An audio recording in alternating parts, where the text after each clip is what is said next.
A pathless wilderness, wild, rugged. That was the Black Hills of South Dakota in the early 1870s. A hardy frontier, far from the paths of civilization, where fortune beckoned with a glittering smile and life hung on the quickness of a trigger finger. There was gold in them thar hills, gold at Spring Creek, gold at Crook City, gold at Central City, gold on the mountains, in the rivers, and in the dark depths far below the surface of the earth. For centuries uncounted, men have sought, fought, and died for gold, as they did in the Black Hills when the West was young. Brave men came from the north, the east, the south, the west. By the tens, the hundreds, the thousands, they tunneled the mountainside, they combed the gulches, they strained the rivers, creeks, and streams in their wild quest for gold. But the romantic day of the placer miner was short-lived. No more could gold be washed from the coarse gravel of the creek beds. The placers were worked out. The bewhiskered pioneer with pick, shovel, and gold pan had served his day. And that day he served well, for he set the stage for a greater era and new industry destined to take its place with agriculture in South Dakota. Among the men who sought for gold in those daring days was Moses Manuel. He was interested in the scientific mining of hard rock formation, getting gold out of quartz ore so hard it could not be chipped by a miner's pick. Manuel and his party prospected the winter of 1875 without success. And then, on April 9th, 1876, they discovered a ledge, an outcropping of ore that then was termed a lead. They sank their discovery shaft in the side of a draw, and they called it Homestake Lead, and the mining camp which leaped to life took the name of Lead City. The original site of the Homestake mine has disappeared, and in its place has risen a thriving industry geared to modern progress. Today, Lead is still a mining camp, but a mining camp with 20th century trimmings. The Homestake mine is still there, for Lead is Homestake, and Homestake is Lead. But mining in the glamorous days of yore is a far cry from the complicated and scientific methods in use today. It takes more than a pick and shovel to get gold ore out of the ground now, and more than a gold pan to get the gold out of the ore. Would you like to mine for gold? Today, gold mining means raw materials, men and construction, combined with the science of chemistry and the wonders of modern engineering, all of which are necessary to make Homestake ore pay. New construction, which will take 2 years at a cost of about $3 million to complete. This complex steel structure, the head frame, rises from a man-made mountaintop plateau to reach nearly 150 feet skyward. In this massive building, made with more than 800,000 bricks, steel and concrete, giant equipment will control the hoisting and lowering of cages which carry men and materials. This model of the Yates shaft shows what has to be done. The great construction work underground, blasted out of solid rock, but it isn't done from the top down. The shafts are cut from the bottom up. Tunnels, or drifts as the miners call them, are blasted from the solid rock to connect old workings with the exact location of the new shaft. Then the latter moves upward in many separate segments or links, which one by one are merged into a single vertical opening. Precision engineering makes sure the drifts meet the new shaft at the right places. But it's not as easy as that. Opening up a level and placing it in proper condition for mining requires many months of work, drilling, blasting, ditching, hauling waste rock. More than 3.5 million feet of timber, or enough to build more than 200 five-room houses, go into the shaft. This drift leads to one of the ore bodies. 2 years to finish the job. Hundreds of men at work under the ground, on the surface, high in the air. 2 years of work through the toughest kind of rock. Millions of feet of timber.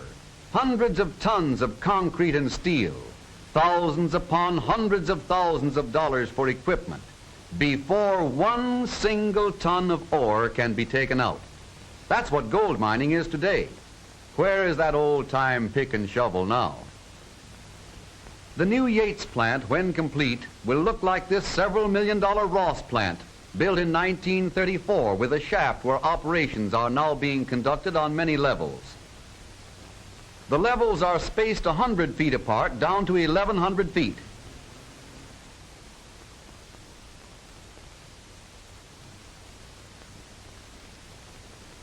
Then 150 feet apart to the bottom of the mine.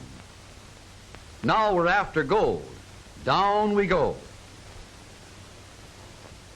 8-1. 8-1. That's the signal we heard a moment ago.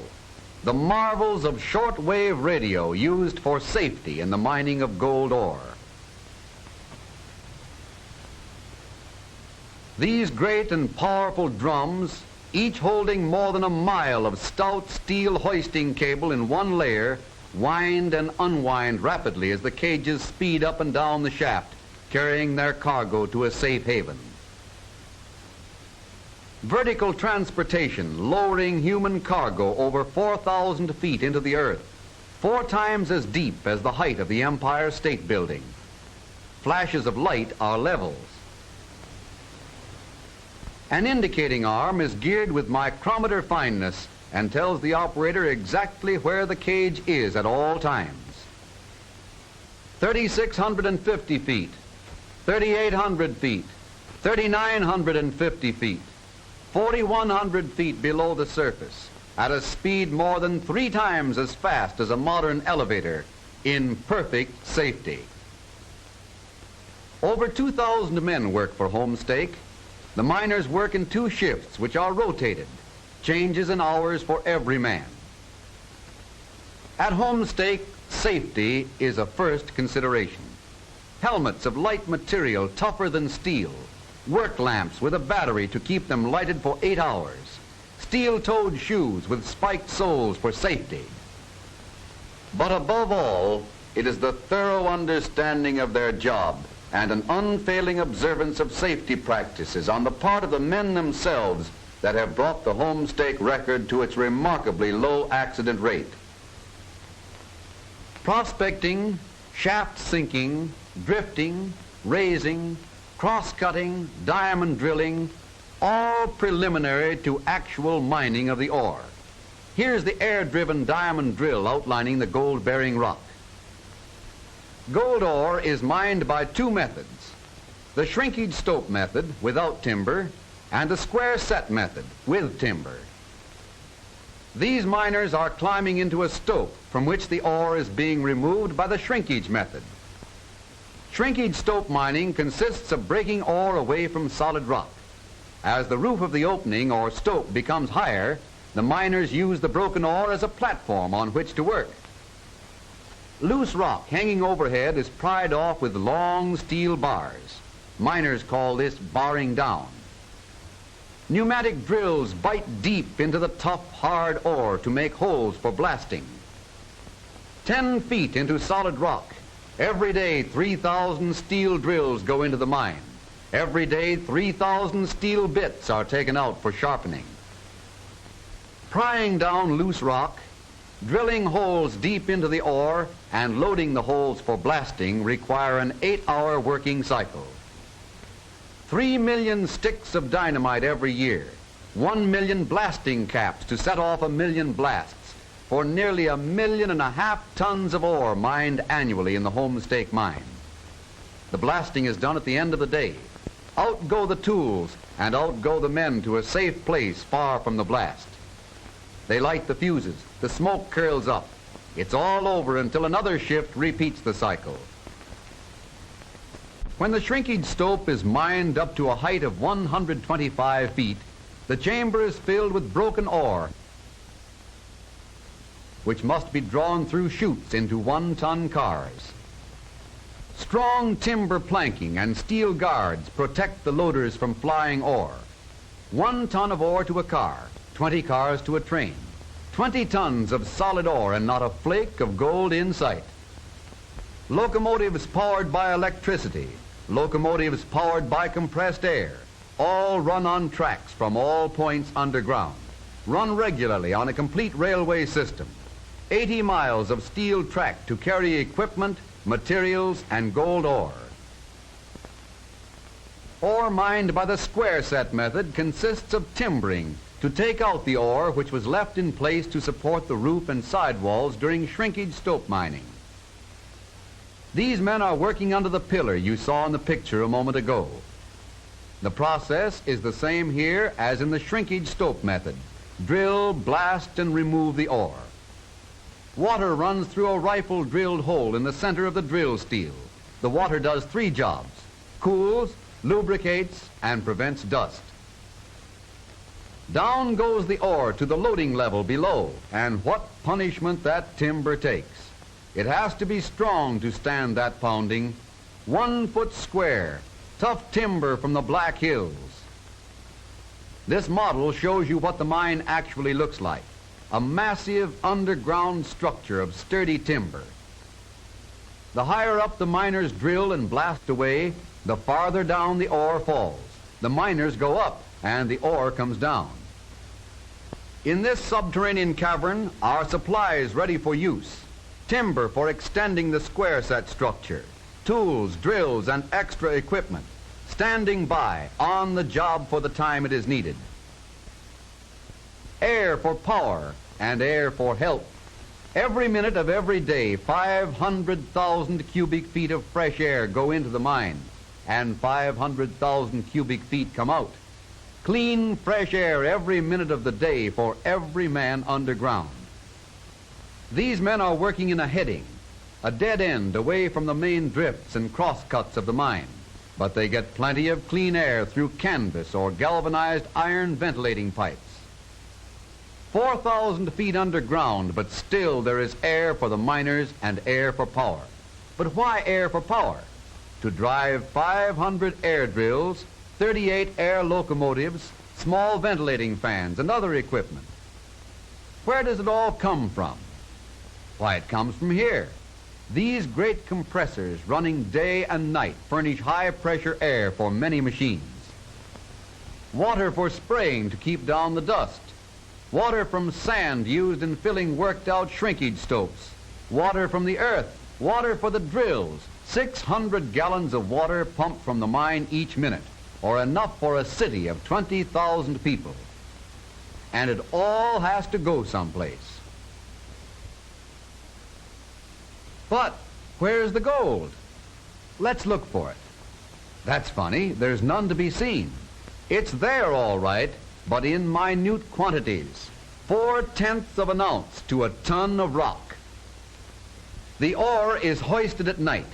This skip is filled with 8 tons of ore, and there it goes. 25,000 pounds of ore and steel at 2,500 feet per minute. All of the new timber used in the mine is lowered through shafts. The old and broken timber is hoisted to the surface. More than 1,000 miners are lowered and hoisted through the shafts every day. This heated tunnel leads directly from the shaft to a modern change house. The miners pass from the shaft to this room without going outside. Here, modern facilities guard against sudden changes in temperature. Safety precautions on the surface as well as underground. Here's the gold ore again, and what a beating is in store for that rock. The ore is on its way now to the gyratory crusher, the first of a series of crushing machines. No one machine can do the job, so the Simon's crusher now breaks the rocks down to about 2-inch size, like this. It takes power and plenty of it. 2-inch pebbles from chunks of solid rock, but it's only the beginning. From the crusher to the stamp mill, 180 stamps, each with a falling weight of 1,550 pounds. 300,000 tons of water are used every 24 hours in the process to reduce the ore to a fineness sufficient for the removal of the gold. The fall is from a height of 7 inches, to break the ore fine enough to pass through a screen with 3/4-inch openings. These machines are called rod mills, revolving cylinders 12 feet long, 6 feet in diameter. Round and round, 10 of them breaking the ore to pieces smaller than a grain of wheat. Here's what's going on inside. 35,000 pounds of steel rods, hammering against 28,000 pounds of manganese steel plates, whirling around 17 times a minute. Tough going for the ore, and for the steel rods, too. This is what a 10-foot rod looks like after going through the mill. In the rod mill, much of the ore is ground fine enough and requires no further grinding. And this machine, called a classifier, floats the fine ore out and sends it on its way. Periodically, a measured quantity of quicksilver is fed into the mills. This laboratory demonstration shows what takes place in the rod mill. Quicksilver and gold brought together form a grayish, putty-like mass called amalgam. The heavy amalgam settles to the bottom of the pulp to be captured on a copper plate, which also has been treated with quicksilver. Yes, sir, there's the first sign of gold we've had, but you'd never know it to look at it. The amalgam is softened by the addition of more quicksilver and cleaned up in this hydraulic press. All ready now for a last change of face into gold. The crushed ore is now leaving the rod mills on its way to the ball mills, where 2-inch balls pound and grind and pound the ore so fine that 2/3 will pass through a 200 mesh screen. How fine is that? A square inch with 40,000 openings through which the sand must pass. The heavy material on the right is a sifting cloth used in flour mills to sift flour. Fine enough for flour, but it can't compare with the even finer mesh used in sifting the mill sand. These classifiers separate the sandy part of the ore from the overflowing slime. The overflowing slime is piped to another plant for special treatment. The sand is raked out of the classifiers to go on its way to the cyanide tanks. Lime is added to the sand pulp, another step in the chemical control of this complicated process. Water, water everywhere, and not a drop to drink.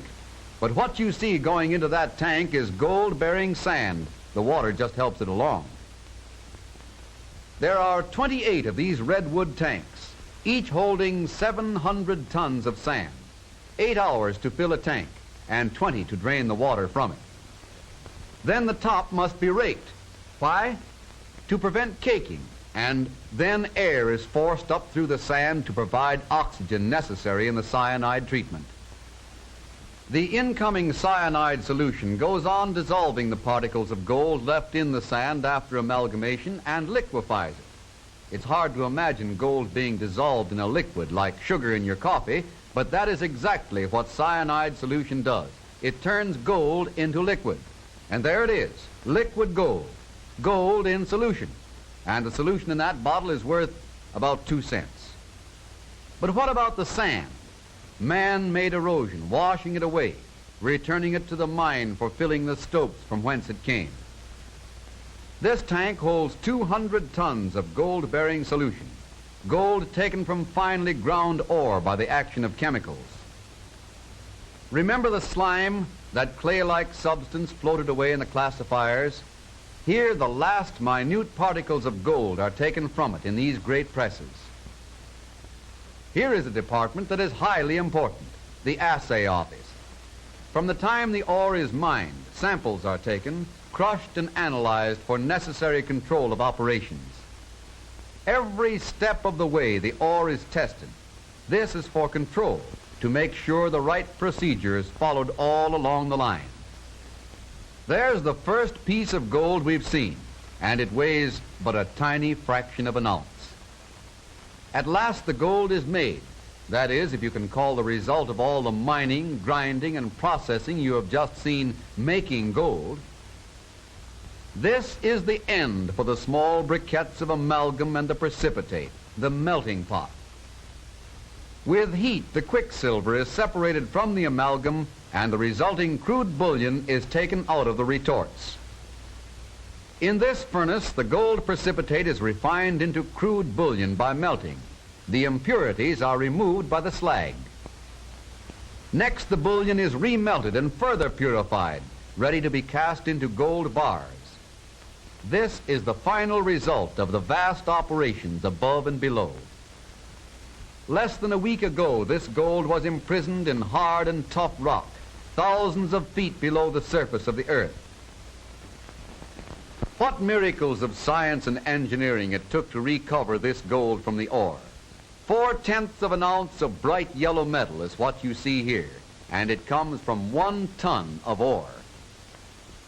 1 ton of ore mined with modern equipment, 1 ton of ore hauled and hoisted to the surface, 1 ton of ore crushed and ground to a fine sand, 1 ton of ore through the rod mill for amalgamation, through the great tanks for cyanidation. The coordinated effort of hundreds of men above and below the surface of the earth, complicated machinery, modern science, all working together so that 4/10 of an ounce of gold may be wrested from 1 ton of ore. But there are other things important to gold mining, necessary, vast, basic, all blending to a common purpose. Sand filling, for example. Here hundreds of tons of ore have been taken out. Something must be put back to fill the open spaces. Combating the great rock pressures which otherwise cause surface caving, and to protect nearby underground workings, these openings must be tightly filled. But with what? With sand from the mill. After all the ore has been drawn from the shrinkage stopes, the stopes are filled with waste, barren rock. Then sand is sluiced into the broken rock for a tight fill. The successful mining of marginal low-grade ores depends upon holding costs to an absolute minimum. Since 1931, homestake taxes have increased at an alarming rate, and with them costs. Consequently, great blocks of ore are left in the mine, lost forever, because the cost of reopening the stopes in the future would be prohibitive. The lighter area is marginal ore. The black is ore. Increased costs cause shrinkage in the mineable ore, shorter life for homestake, and inestimable loss to its employees and to the state of South Dakota. Another engineering department has a highly important function in the homestake mining operation, mechanical engineering. This department has to do with maintenance, service, and operation. Every year, this department makes and sharpens over 1.25 million pieces of drill steel for use in the mine. Special steels for 101 other uses are kept on hand at all times. Many kinds of special shop machinery are needed so that the mine and all other departments may receive prompt service and a supply of special parts and equipment. Over 4,000 feet of ventilating pipe are made annually to provide healthful ventilation at all depths. The foundry produces over 2 million pounds of iron castings every year. Repair work such as this for the maintenance and operation of hoists, crushers, conveyors, air compressors, mine pumps, and boilers is constantly going on. Work as delicate as adjusting and balancing a fine scale or the repair of massive equipment weighing several tons, it's all in the day's work for these skilled and experienced homestake mechanics. Here at the homestake coal deposit, the mining of coal goes on spring, summer, fall, and winter. Coal for homestake light, power, and heat. Hundreds of tons of dirt are removed daily to expose the age-old bed of coal. And then, deep down into the bed of coal, nearly 100 feet, goes the charge of explosive. There go thousands of tons of coal, one of nature's greatest servants harnessed for the use of man. Machinery for loading the coal onto endless conveyor belts, for transporting it to the tipple or sorting bin on the surface. Machinery for transforming it into power. Every day, 350 tons of coal roll out of the mine and into the chutes. Coal for light, power, and heat. Coal for the Kirk power plant at Homestake. Coal to turn the wheels of industry. Everything completely automatic, clean and efficient. Distilled water is used in the boilers to protect them against corrosion. Here it is made, 20,000 electrical horsepower, and distributed for heat, power, and light at Homestake. Water trickling down from the Black Hills is piped over the mountains, through miles of tunnels, to the surge tanks where imprisoned air is freed from it, to drop nearly 700 feet below into one of Homestake's hydroelectric plants. 59 million kilowatts each year from hydro plants and steam, enough to light all of South Dakota's cities, all used in her great industry, the mining of gold. New construction and improvements at Homestake require tens of thousands of sacks of cement, all of which come from South Dakota's Rapid City Cement Plant. Crushed rock in great quantities to keep pace with the company's needs. This is all supplied by the Lead City Crushing Plant. Bricks, hundreds of thousands of them for Homestake and for South Dakota, are made by private enterprise at nearby Belle Fourche. South Dakota raw materials for new construction. South Dakota raw materials for a great South Dakota enterprise. More raw material in the towering forests. These giants of nature are the backbone of the mining industry. Timber.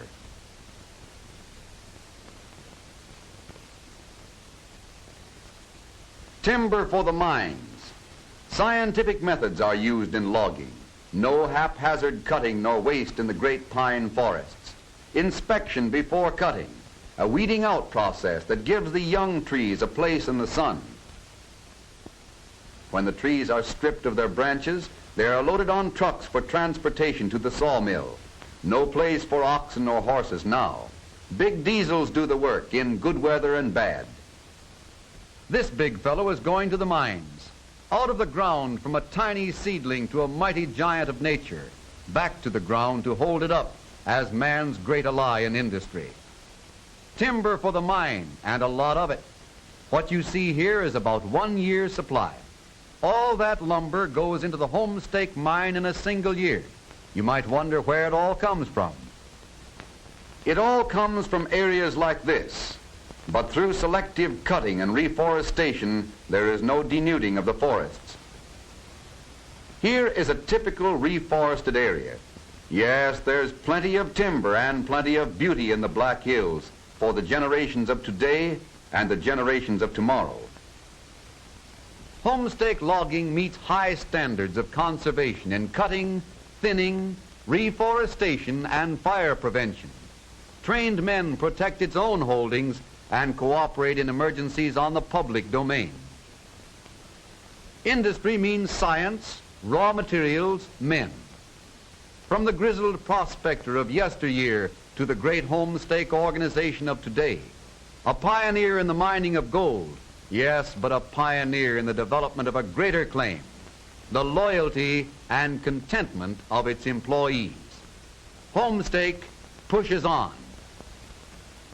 This modern hospital, equipped with the finest of medical and surgical apparatus, is not only for the Homestake employee. Here, his family as well receives advice, counsel, treatment, and care from an expert staff of physicians and trained nurses at no expense. A liberal pension system adopted by Homestake in 1917 is an added comfort to those nearing the sunset of life. And for the employees, training in safety, first aid, and mine rescue, an accident rate only 1/2 of that for the American mining industry as a whole. Play, too, is stressed at Homestake, and there's plenty of it for the employees and for all the citizens of Lead. This $300,000 recreation center was erected by the company in 1914 and includes a library with the knowledge of the world compressed into 26,000 volumes. And all this cost the community not 1 cent. These men are veterans, veterans of industry, veterans of Homestake. Every one of them has been employed for 21 years or more. Right now, there are more than 400 members of the Homestake Veterans Association. This venerable gentleman, Mr. William Lang, has worked with Homestake for more than 50 years, just a temporary job. If you're musically inclined, there's the band, and a good one too. Bass drum, big horns, piccolos, the whole works, and it makes good music. Happiness abounds, and why not? They are happy. Happy in the service of a company of which they are a part.